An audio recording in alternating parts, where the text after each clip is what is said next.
Want to know the latest and hottest music hitting the airwaves? Don't be left out. Listen to the Golden State Media Concepts Music Podcast. It keeps you on the loop with everything you need to know from pop, rock, hip-hop, and the top 40. And we'll throw in news of your favorite artists, concert and tour dates, and so much more. Listen no further, because this is the gold standard in music podcast.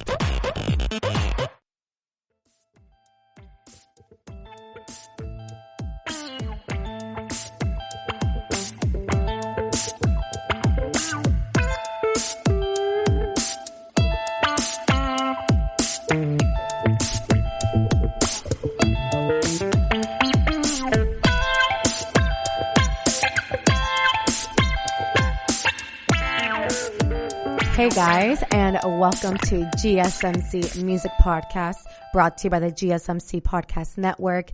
I'm your host, Cynthia, and happy Wednesday, everybody. It's the first day of a new month. It is April Fool's today, but I feel like nothing about our current situation is funny. No one wants to crack jokes at the moment. I think April Fool's is canceled this year. Do you guys agree? So I will not say happy April Fools, but it is April 1st today. And as you guys may be able to tell, I am solo today. So I'll be the one to break it to you guys. Due to obviously the global pandemic right now and everybody practicing social distancing to flatten the curve, which is really, really important for all of us to do. We here at the GSMC Podcast Network have had to take those steps as well, which is why Keith and I will not be hosting these shows together any longer. So I will be taking over for the time being. Keith is still doing the sci-fi. I'm still doing the health and wellness. So we're still we're still doing the shows, but we just won't be recording them together anymore. Again, just because we are in close proximity of one another when we do record these episodes. It's not safe for us to be doing so at the moment. So I know you guys are probably going to be bummed to not hear him today, and you guys may be sick of just listening to me, but hopefully not, okay? And we have a lot to cover today, but first, let's pay our respects to two legends. Their death anniversaries were yesterday, March 31st. The first one, of course, it is the Tejana queen, Selena Quintanilla. Yesterday was her 25th death anniversary. So for those of you who are unaware, Selena, she was a fashion icon, amazing in singing. J-Lo was the one who acted her out in the Selena movie. So if you guys have seen that movie, then you know who Selena is. And like I said, it was her 25th death anniversary yesterday, and she got shot by Yolanda. So just because I know, I'm actually surprised a lot of people don't know really her story. Just a lot of people, a lot of Latinos do know, but I feel like a lot of other individuals, some of my friends are like, we know she passed and it was a tragic death, but what exactly happened? So yeah, Yolanda, she was at the time her manager. She was working on Selena's team, and it was envy got the best of her. Long story short, so she was envious of Selena and her, her beauty, her success, and everyone loved her, and she shot her, you guys. Terrible. Selena actually would have been the same age as my mom if she were still alive today. She was born in 1971, so she would have been 49, and same age as my mom. My mom was also born in 71, but her birthday is not until November. So it's a tragic L for everybody, but we all paid our respects yesterday. I was blasting Selena music outside as I was drinking coffee, and it was really nice. My favorite song from hers is, what would I say? I have a couple. She has a lot of good songs. I can't think of it right now. No me queda más, which in English means like nothing more of me is left. And then I also like Amor Prohibido, which means forbidden love. So she has a lot of bangers. I feel like a lot of people know Selena for Bidi Bidi Bum Bum. That's like one of her most iconic songs. It's played everywhere.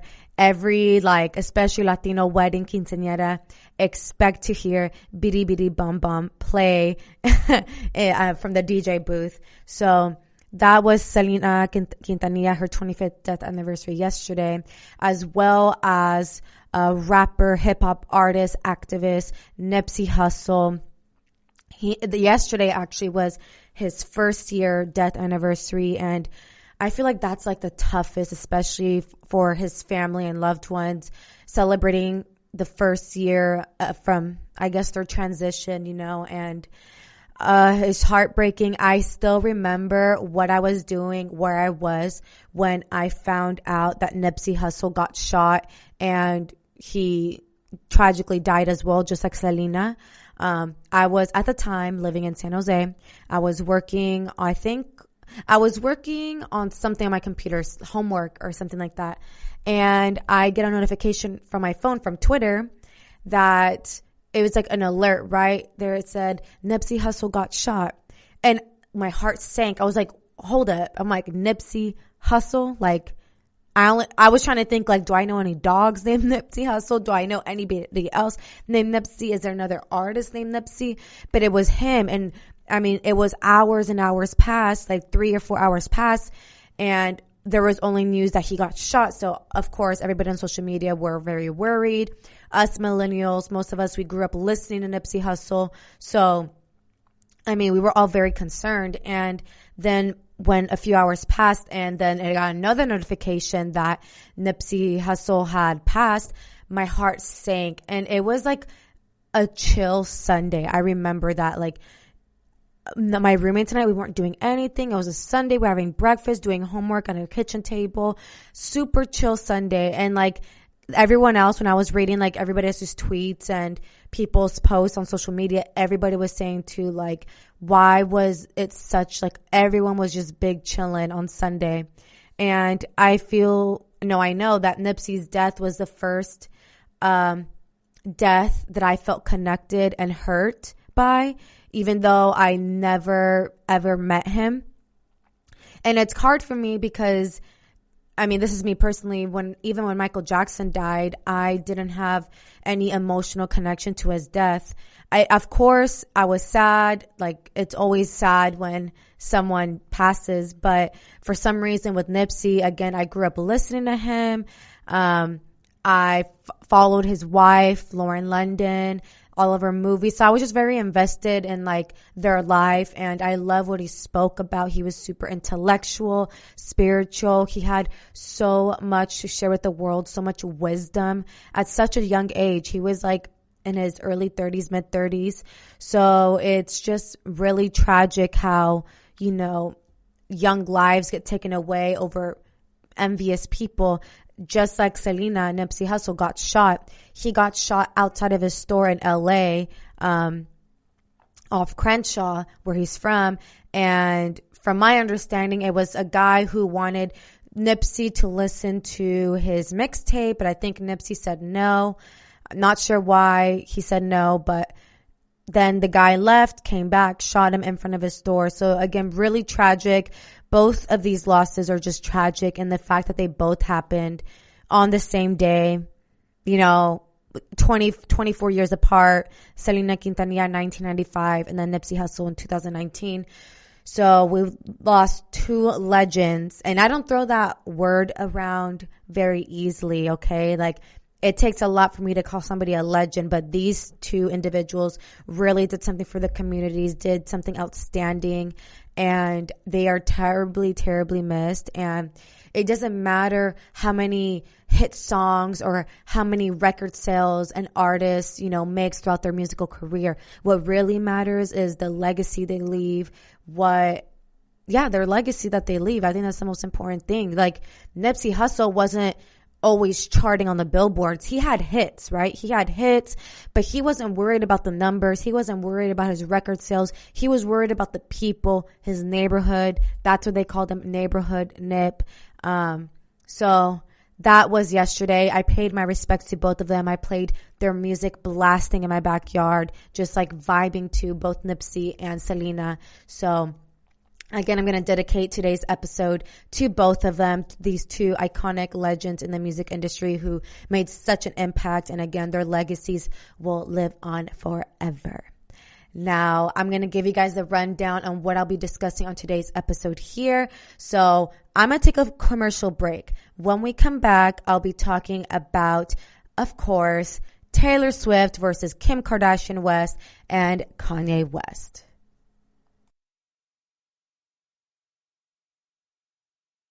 Always on the go, but the day just won't be one without your Hollywood fix. Let Golden State Media Concepts Entertainment Podcast take care of that. An all-inclusive look of pop culture.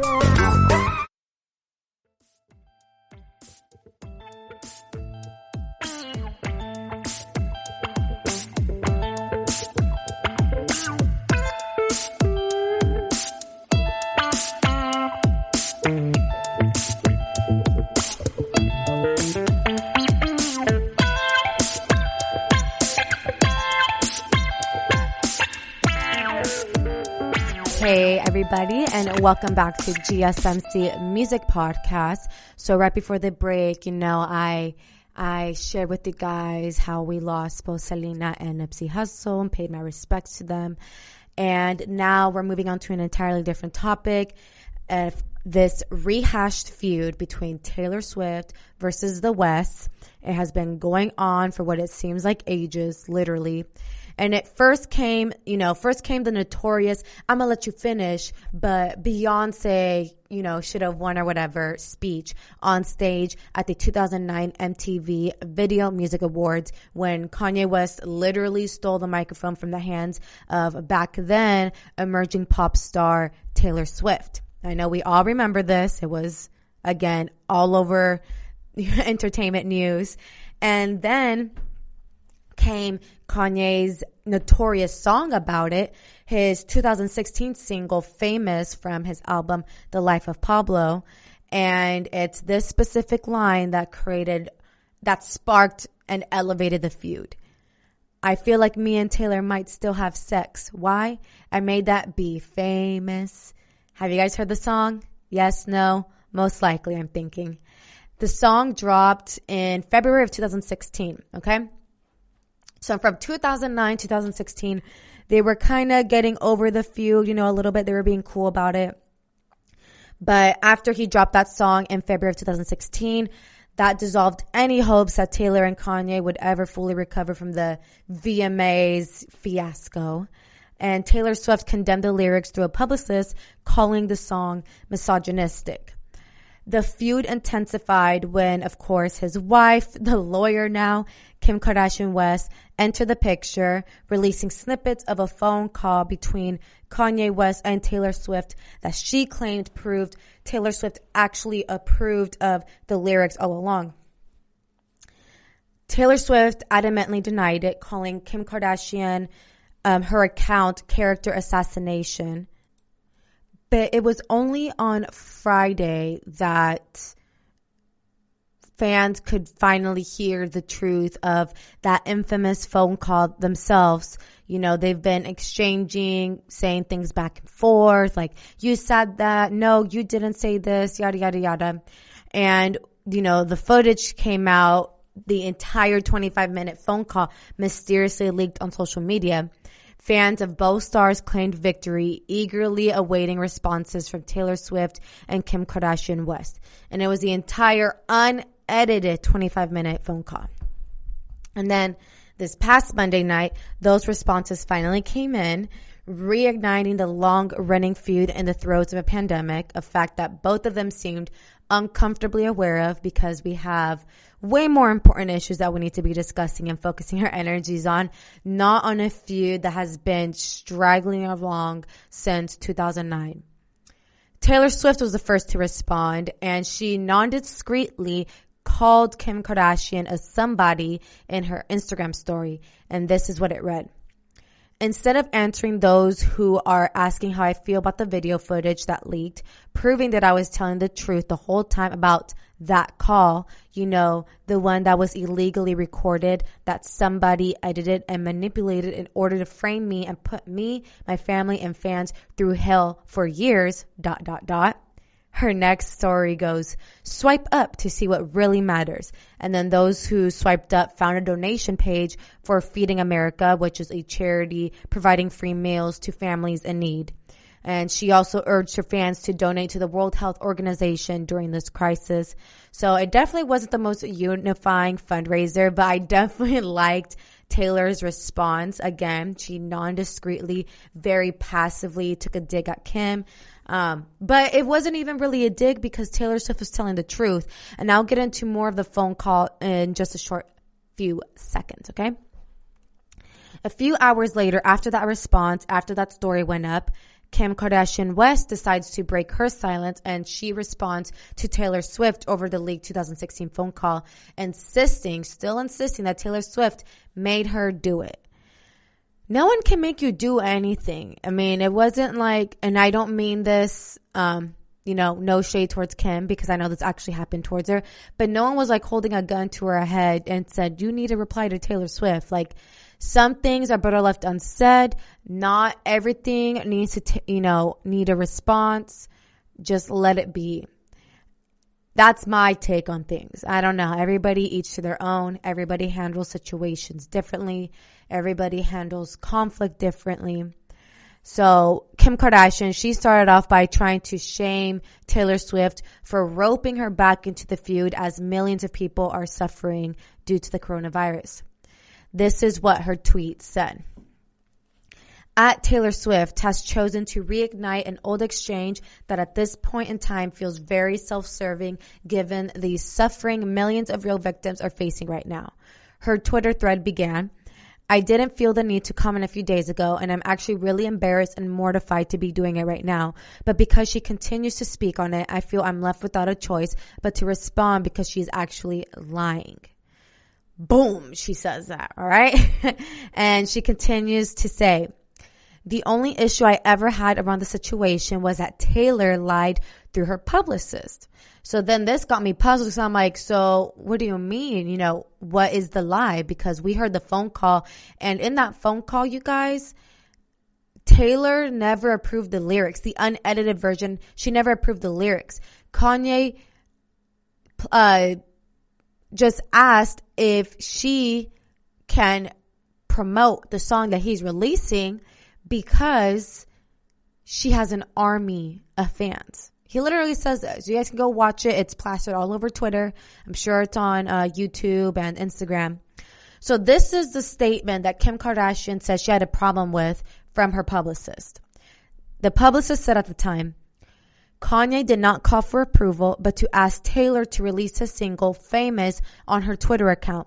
She declined and cautioned him about releasing a song with such a strong misogynistic message. Taylor was never made aware of the actual lyric and made that be famous, which is absolutely true, you guys. In the 25-minute video clip, he never explicitly said that lyric. All he said was the sex part. I feel like me and Taylor might still have sex. He put an end right there. He didn't say, I made that be famous. So he manipulated Taylor, okay? And Kim Kardashian said the full footage of the phone call being leaked on Friday still doesn't change the narrative, she believes. But Taylor Swift fans would probably disagree with her on that, finding that it definitely 1000% supports Taylor Swift's account. And I'm not like a huge Taylor Swift fan. I am not crazy on her music and whatnot, but like she did endure a lot of bullying, cyberbullying from this whole drama-filled situation. The snippets that Kim Kardashian released in 2016 of the phone call between Kanye West and Taylor Swift only represent about 3 minutes of the conversation, you guys. 3 minutes out of a 25-minute conversation, leaving out key context that the fuller version fills in. So that's what Taylor had. That was Taylor's main complaint. For example, was that Kanye West never told her that he planned to call her the B word in the song. But from Kim Kardashian's edited 3-minute snippets, fans would have never known whether the two discussed that on the phone. And you guys, that's why video edits are so sneaky, and we have to be careful as consumers of the media what we decide to believe, what we decide not to believe, because we never truly know the full context of any situation. And time again, we hear these celebrities or people in the public eye, influencers, talk about, oh, that was taken out of context in a drama-filled situation. We hear this over and over again. So it's just, don't trust the edits, you guys, especially when it comes to like reality TV. That's the whole point, right? Not that this is reality TV, this is real life, but just video edits are powerful. They can totally change the narrative, make a complete 180 and change the narrative. And like I said, I agree with Taylor's frustrations, and it's dishonest what they did, because again, they manipulated the video to make it seem like she actually approved the lyrics when in reality she didn't. And that's her biggest complaint and her biggest, again, frustration. And I'm going to give one last example before I go into another quick break. But for example, in one of the snippets Kim Kardashian released, Taylor Swift is heard saying, go with whatever line you think is better. It's obviously very tongue in cheek either way, and I really appreciate you telling me about it. That's really nice. But again, you guys, Kim strategically kept that part in the 3-minute snippet so that the narrative would seem like, see, she did say that, thank you for letting me know this isn't that. But again, in the unedited version, you can't hear him explicitly call her the B word. I made that B famous. And we're going to go into a very brief break. When we come back, more on this celebrity feud. Tired of searching the vast jungle of podcasts? Now listen close and hear this out. There's a podcast network that covers just about everything that you've been searching. Hey! The Golden State Media Concepts Podcast Network is here. Nothing less than a podcast bliss with endless hours of podcast coverage. From news, sports, music, fashion, cooking, entertainment, fantasy, football, and so much more. So stop lurking around and go straight out to the Golden State Media Concepts Podcast Network. Guaranteed to fill that podcast itch. Whatever it may be. Visit us at www.gsmcpodcast.com. Follow us on Facebook and Twitter, and download us on iTunes, SoundCloud, and Google Play.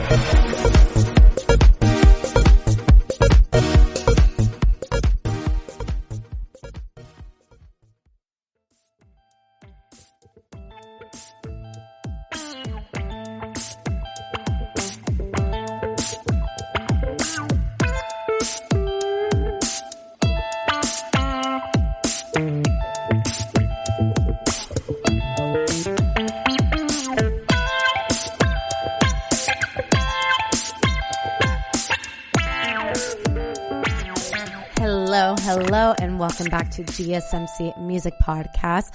So right before the break, we were diving into, of course, drama with the West family and Taylor Swift. And I'm going to wrap it up very quickly in this segment, and then we're moving on to a different topic.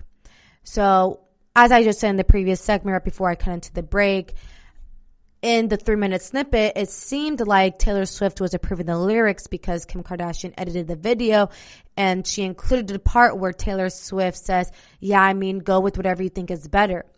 And then Kim Kardashian continues to last shout out Taylor Swift in an interview with GQ, claiming that Taylor Swift was falsely trying to play the victim despite approving the lyrics in Famous.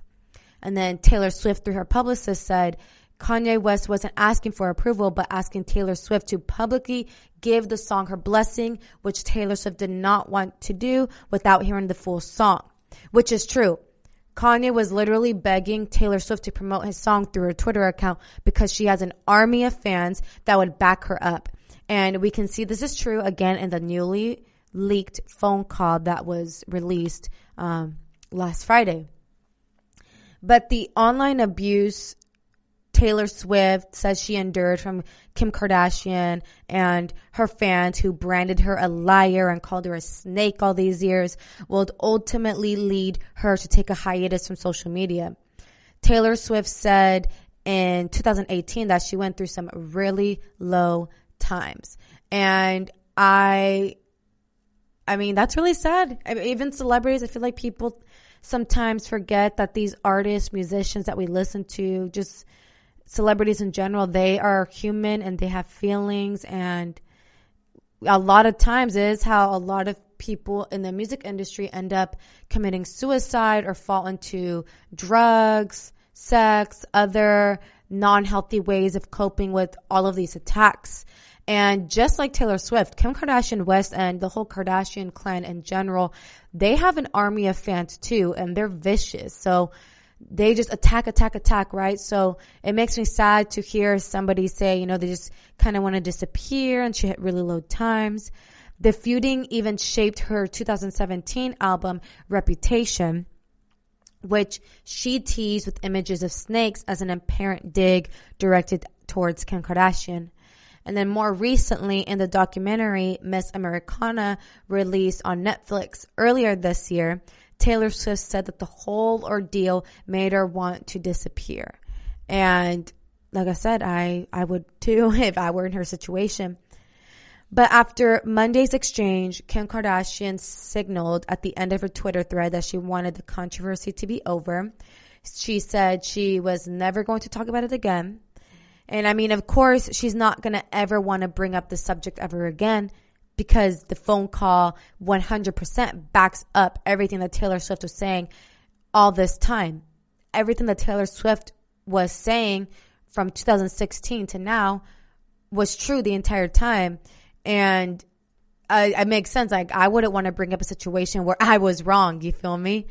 And of course, what I find so comical about this whole situation is Kanye West is completely silent over this entire ordeal. Like, he's just letting his wife fight for him and argue for him. I mean, Kim Kardashian is a lawyer now. She is, you know, getting people out of prison, and she's very into prison reform, which that's commendable. But in this situation, the West family, they're taking a fat L because there is hardcore evidence. There's a 25-minute leaked, unedited version of that phone call, and that 100% backs up Taylor Swift. So Taylor Swift gets the W, and the Kardashian West clan get the L. Now, moving on, #FreeAALIYAHMusic.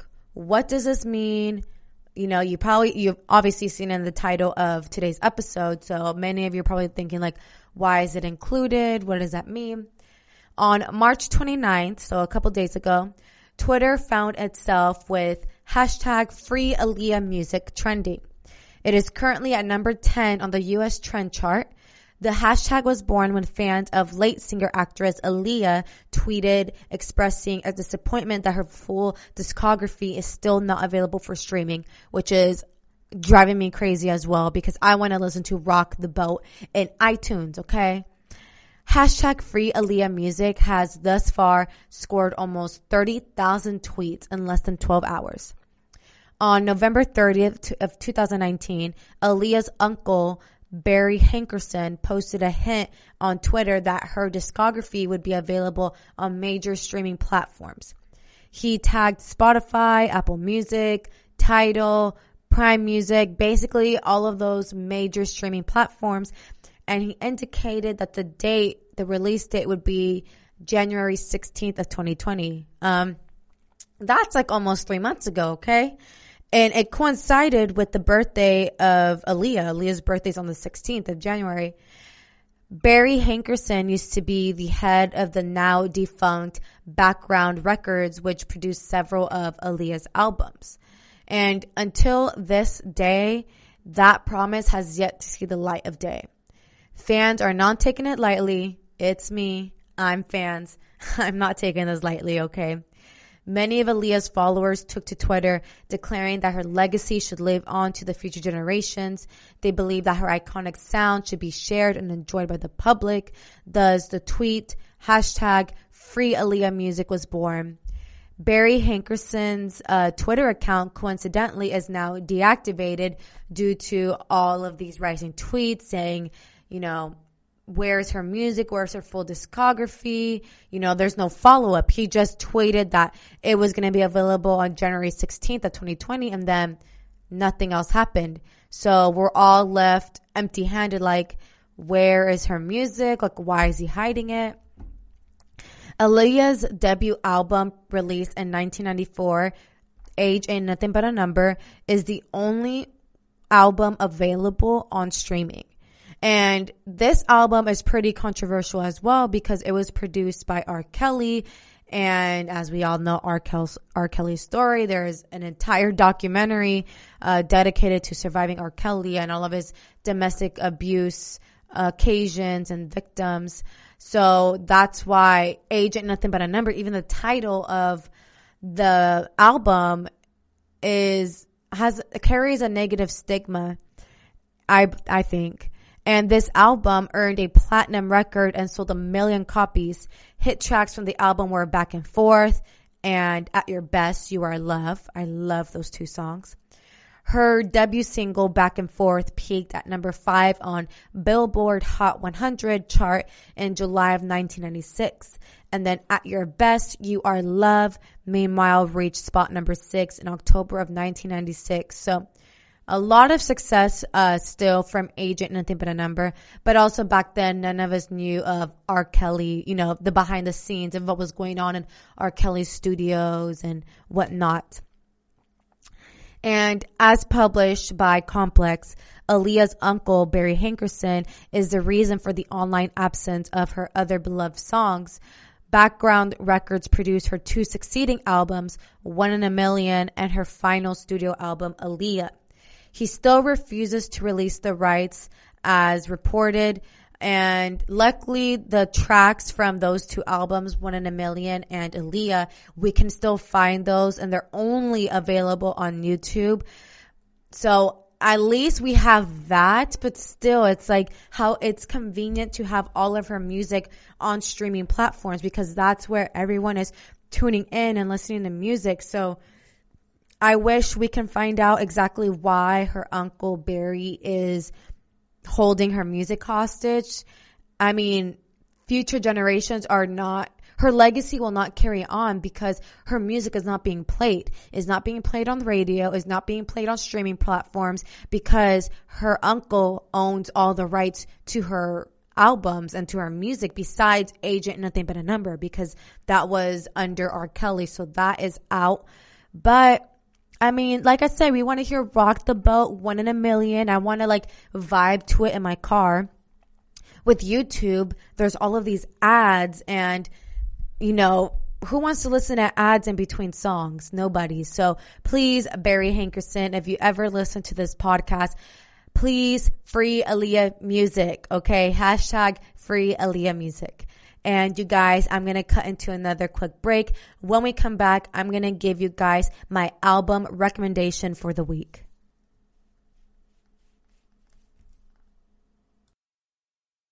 Always on the go, but the day just won't be one without your Hollywood fix. Let Golden State Media Concepts Entertainment Podcast take care of that. An all-inclusive look of pop culture.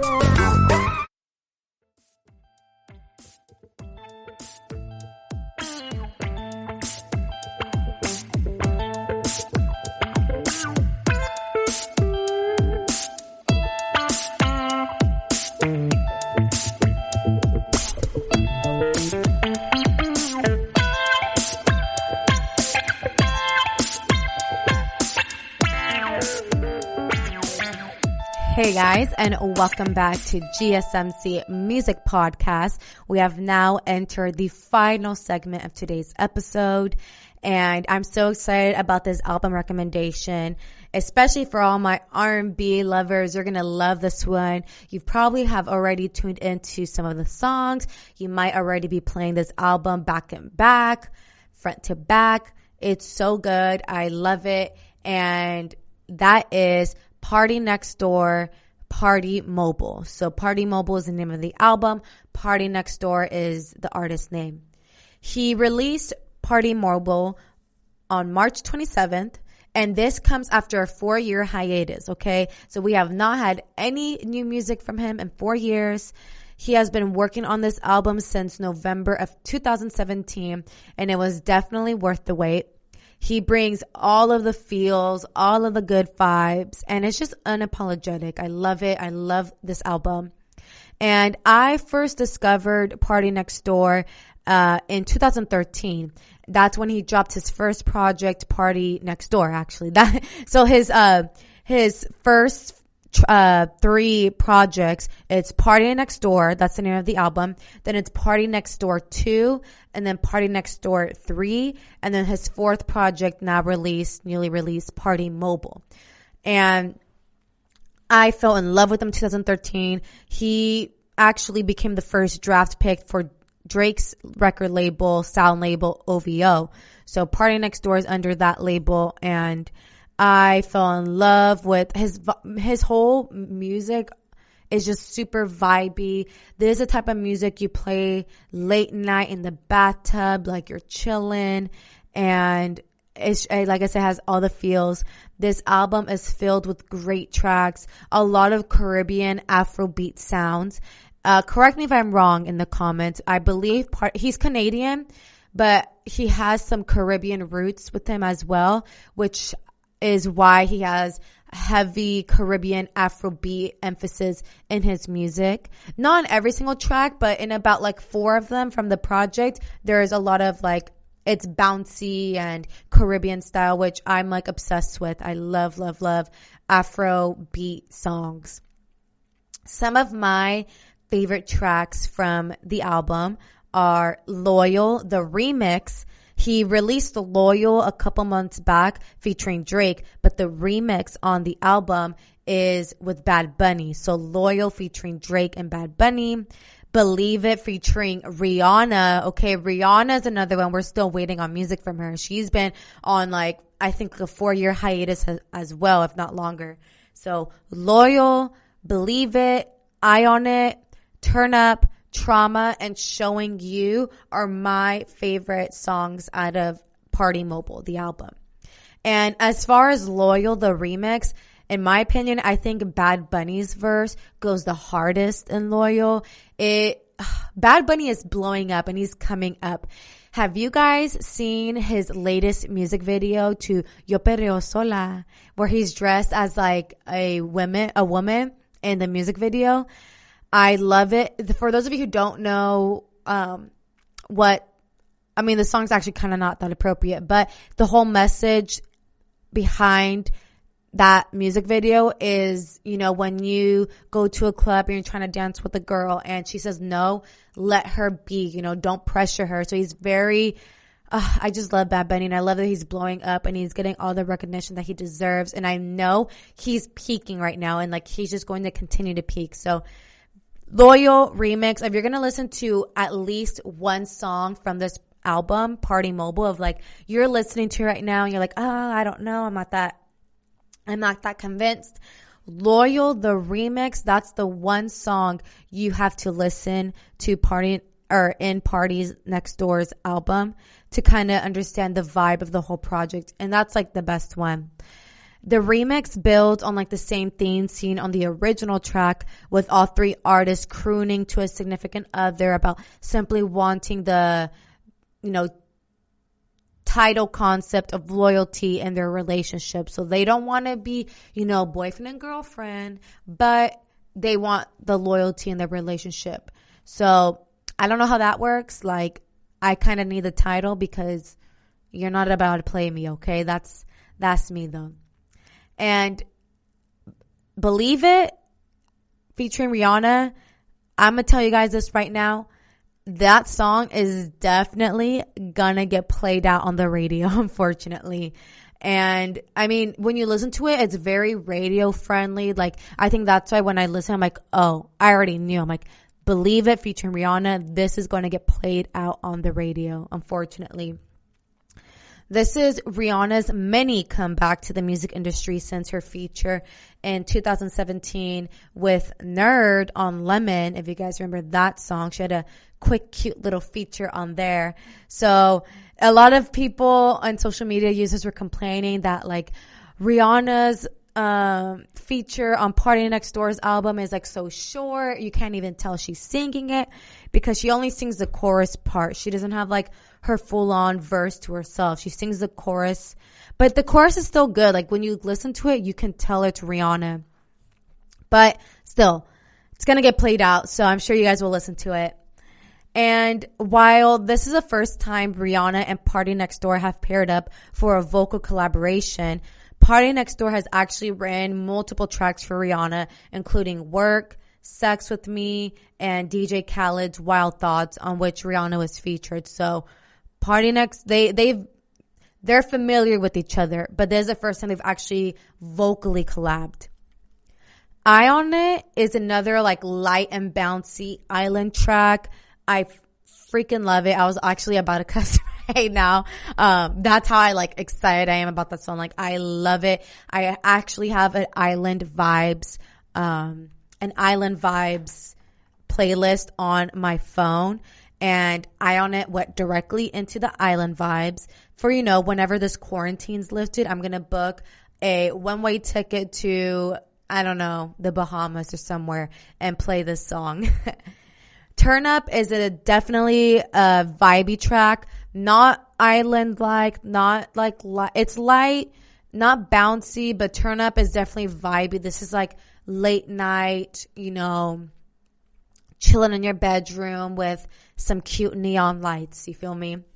This song is lo-fi, but still bouncy, and it's just basically describing a night out with a girl at a club with Party Next Door beckoning to have her have fun in the club with them. He's saying like, drink, don't have a virgin drink, whatever. You know how guys are. And this song is so good, actually. Turn Up is so good. You don't even realize that the first and second verses are completely identical. The only reason how I found out they were completely identical is because I searched the lyrics up on genius.com, because obviously I'm trying to learn every single lyric to every song. And I realized, I'm like, okay, like the chorus makes sense. Like the chorus, generally speaking, it's always identical. That's not the issue. But the verses, those most of the time are different. And this was completely the same, but he just sings it in a different tone. He elongates some words, shortens others. There's other longer pauses. So he tricked me, because I was like, what? I only have to learn 8 bars to this song? Lit. Okay. Trauma. The song's instrumental is a journey back to Party Next Door's island music side, featuring light xylophone-esque instrumentation over a popping bass and drum line. So Trauma and Eye on It. If you're into island vibes, if you're into Afrobeats, Caribbean sound, you're gonna love Eye on It and Trauma. And Trauma features Party Next Door upset over the loss of his significant other. However, instead of brushing it off like he does on The News, which is another song off the album, he beckons for her to come back to him because he values her simply as someone in his life and as a friend more than anything. And Showing You features Party Next Door in a similar mood to the track's predecessor, Trauma, begging for his lover to stay with him while promising her that he will be better for her. The song features Party Next Door singing in a very altered and somewhat muffled voice, contrasted by a light and quick, flute-eccentric instrumental with harmonious strings playing behind the woodwind. This is another very vibey track, Showing You. And overall, you guys, the production's solid. Highly recommend. You guys are going to just fall in love with this album like I did. Again, it is Party Next Door. Album is called Party Mobile. Just so you guys, I'm getting tongue twisted with all this. Party Mobile is the album by Party Next Door. Highly recommend. That is my album pick for the week. And you guys, that's going to wrap up today's episode here at the GSMC Music Podcast. We covered a lot today. We talked briefly about Selena and Nipsey Hussle, their death anniversaries. We talked about the rehashed feud between Taylor Swift and Kim Kardashian West and Kanye West, but more Kim Kardashian West. We talked about Aaliyah's music being held hostage, which is how hashtag FREEAALIYAHMUSIC got to trending. And then we talked about PARTYNEXTDOOR's latest album, Party Mobile. And I want to thank you all so much for tuning in to today's episode here at the GSMC Music Podcast. If you liked what I had to say, please don't forget to like, share, subscribe, comment, all of that good stuff. And as always, I wish you all a happy and healthy and successful week. You've been listening to the Golden State Media Concepts Music Podcast, part of the Golden State Media Concepts Podcast Network. You can find this show and others like it at www.gsmcpodcast.com. Download our podcast on iTunes, Stitcher, SoundCloud, and Google Play. Just type in GSMC to find all the shows from the Golden State Media Concepts Podcast Network, from movies to music, from sports to entertainment, and even weird news. You can also follow us on Twitter and on Facebook. Thank you, and we hope you have enjoyed today's program.